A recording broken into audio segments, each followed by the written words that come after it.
Got here another question. People think of recessions. Do you see a recession happening? And if that happens, will it negatively impact the fund? So I'm not sure that we're going to see what is officially termed a recession, which is two quarters of negative GDP following each other.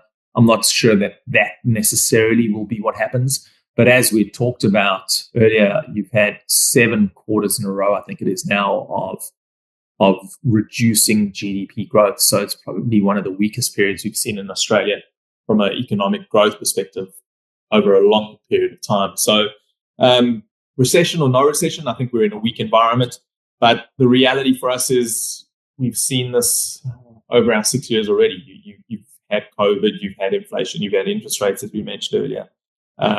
Things have been tough out there. And the one thing that we've seen is through tough environments, the managers that we invest into have been able to hold their portfolios really strong. They obviously do exceptional due diligence on the loans that they invest into. We've seen very few delinquencies. I think across the life of the portfolio, we've seen 2 loans which have gone bad. One of those loans we are still in the process of recovering fully, but we've got about 1 or 2% left to recover.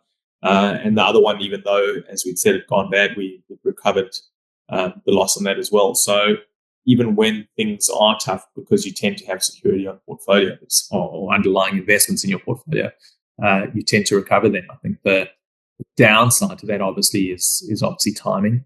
But as long as you're able to manage your timing on investments, that works pretty well.